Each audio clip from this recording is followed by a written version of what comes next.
हाँ तो विद्यार्थियों, ये दूसरी जो प्रमेय है अपने, ये छठे चैप्टर में से है, जो त्रिभुज का है चैप्टर। प्रमेय ये है, सिद्ध करो कि किसी त्रिभुज की दो भुजाओं के वर्गों का योग उसकी तीसरी भुजा के वर्ग के बराबर हो तो वह त्रिभुज समकोण त्रिभुज होता है। तो इस प्रमेय को सिद्ध करने के लिए, जैसा कि मैंने पहले वाली प्रमेय में आपको बताया, प्रमेय को सिद्ध करने से पहले अपने दिमाग में मेथड सेट होने चाहिए कि ये प्रमेय किस विधि से, किस मेथड से हल होगी। तो इसमें भी सर्वांग समता वाले नियम ही लागू होंगे।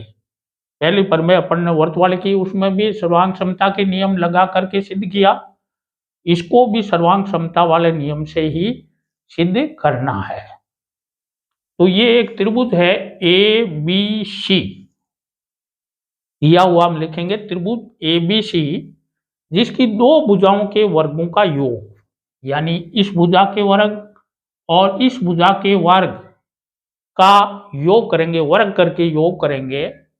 इन दोनों भुजाओं के वर्गों का योग इस तीसरी भुजा के वर्ग के बराबर होता है। ये अपने को दिया हुआ है, यानी ए बी का स्क्वायर प्लस बी सी का स्क्वायर, इन दोनों भुजाओं के वर्गों का योग, जोड़ का चिन्ह लगाया बीच में, बराबर ए सी स्क्वायर।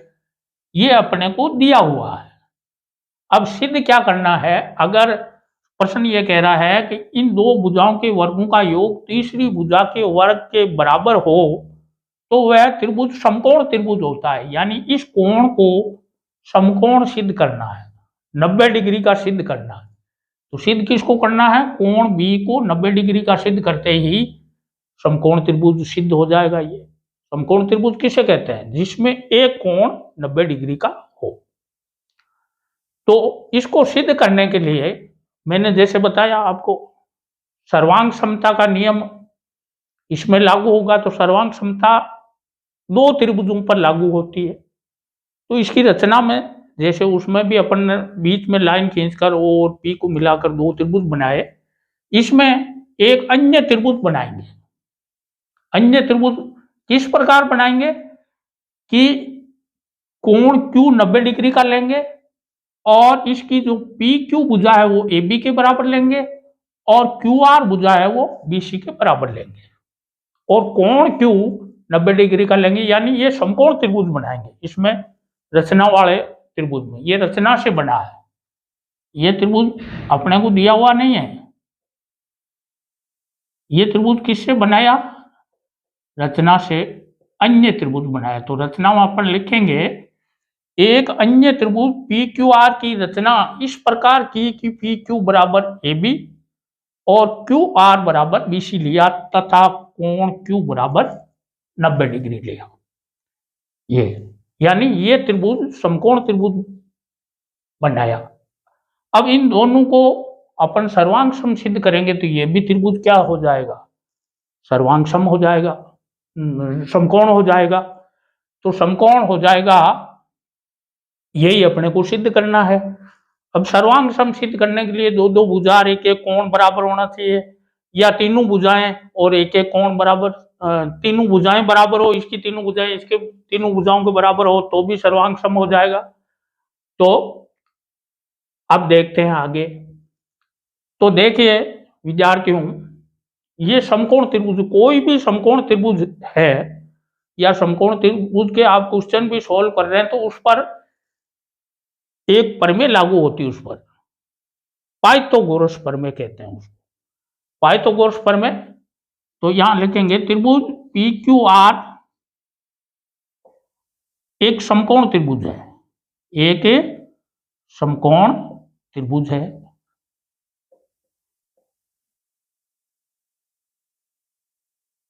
यानी अपने को यह सिद्ध करना कि दोनों को सर्वांग सम सिद्ध करना है। तो दो दो भुजा तो अपन ने रचना से बराबर कर ली, ए बी इसकी ए बी भुजा इसके बराबर, बी सी भुजा ये बराबर। अब एक भुजा और बराबर सिद्ध कर दे में अपन, तो तीनों भुजाएं, इसकी तीनों भुजाएं इसकी तीनों भुजाओं के बराबर सिद्ध हो जाएगी, दोनों त्रिभुज सर्वांग सम हो जाएंगे।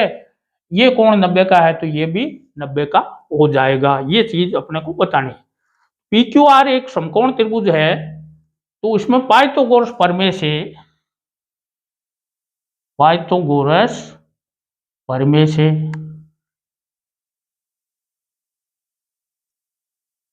प्रमेय से अपन नियम लगाएंगे। क्या नियम है? नियम ये है, लंब स्क्वायर प्लस आधार स्क्वायर बराबर कर्ण स्क्वायर, तो लंब क्या है? इसमें है पी क्यू स्क्वायर, आधार क्या है? क्यू आर स्क्वायर, और कर्ण क्या है? P R square. कर्ण का पता कैसे चलता है? समकोण के सामने वाली भुजा कर्ण होती है। ये समकोण है, इसके सामने वाली भुजा है पी आर। ये समीकरण नंबर। अब आगे देखो, पी क्यू का मान अपन ए बी रख सकते हैं, क्योंकि पी क्यू और ए बी बराबर लिया अपन ने रचना से, और क्यू आर का मान अपन रख सकते हैं बी सी। तो यहां मैं लिख रहा हूं पी क्यू बराबर ए बी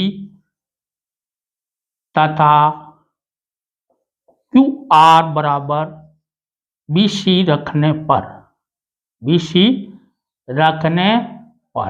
रखेंगे। इसमें पी क्यू की जगह ए बी रखेंगे, पी क्यू का स्क्वायर है तो ए बी का स्क्वायर हो जाएगा। क्यू आर की जगह बी सी रखेंगे तो बी सी का स्क्वायर हो जाएगा बराबर पी आर स्क्वायर। ये समीकरण नंबर 2 लगा दिया अपन। अब देखो भाई, समीकरण 1 में क्या दिया हुआ है? दो भुजाओं के वर्गों का योग तीसरी भुजा के बराबर है। या ये बायां पक्ष और ये बायां पक्ष, दोनों समीकरणों में बायां पक्ष बराबर है। जब दो समीकरणों में बायां पक्ष बराबर है तो दायां भी बराबर होगा, या दायां बराबर है तो बायां भी बराबर होगा। तो यहां लिखेंगे समीकरण 1 व 2 से, समीकरण 1 व 2 से इधर का पक्ष मिलाओ आप, ये और ये कैसे आया? इसकी जगह ए बी रखा, इसकी जगह बी सी रखा।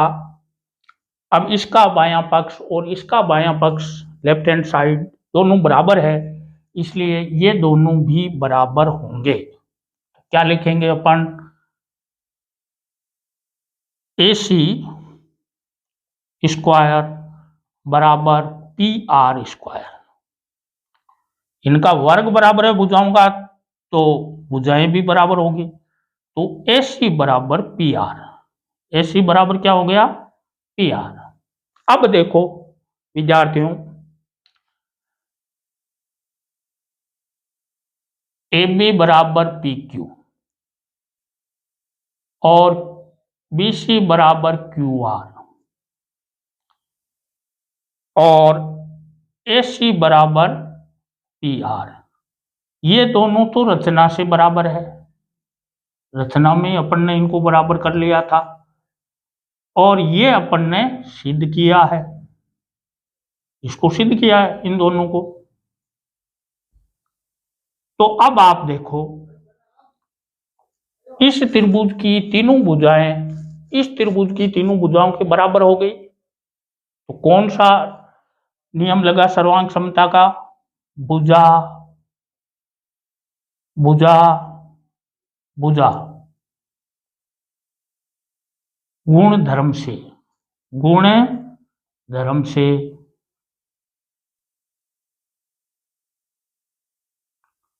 त्रिभुज एबीसी सर्वांग सम त्रिभुज पी क्यू आर, त्रिभुज पी क्यू आर।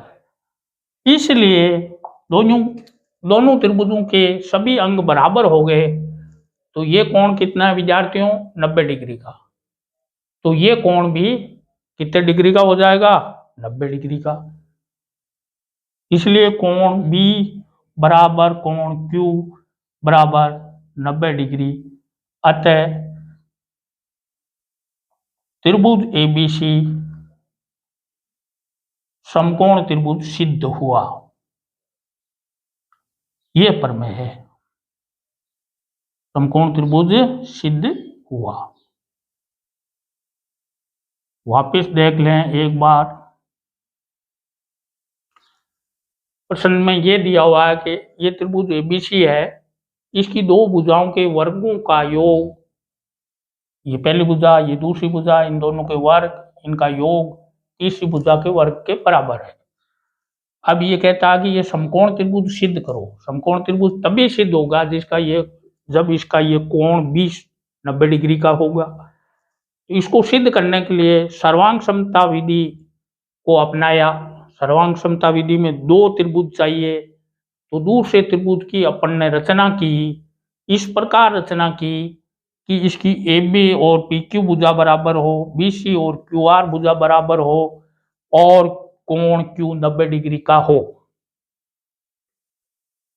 जब ये समकोण त्रिभुज बनाया PQR, तो इसमें पाइथागोरस प्रमेय लगाई अपन ने, लंब का स्क्वायर प्लस आधार का स्क्वायर बराबर कर्ण का स्क्वायर। तो ये लंब है PQ का स्क्वायर, QR का स्क्वायर बराबर PR स्क्वायर। क्योंकि PQ AB के बराबर है, QR BC के बराबर है, इसलिए इनके मान रखे। मान रखने पर यह स्थिति बनी AB square plus BC square बराबर PR स्क्वायर। तो समीकरण 1 से इसकी तुलना की, बायां पक्ष दोनों तरफ बराबर है, इसलिए दायां पक्ष भी बराबर होगा। दायां पक्ष बराबर होगा तो क्या होगा, AC स्क्वायर बराबर PR स्क्वायर होगा। दोनों की घातें बराबर है तो ये दोनों भुजाएं बराबर होगी। AC बराबर PR होगा, AB बराबर PQ, BC बराबर QR, ये रचना से पहले ही बराबर हो गए। AC बराबर PR सिद्ध कर दिया, तो भुजा गुण धर्म से दोनों त्रिभुज सर्वांग सम हो गए। सर्वांग सम हो गए तो कोण B कोण Q के बराबर 90 डिग्री का हो गया और त्रिभुज ABC समकोण त्रिभुज सिद्ध।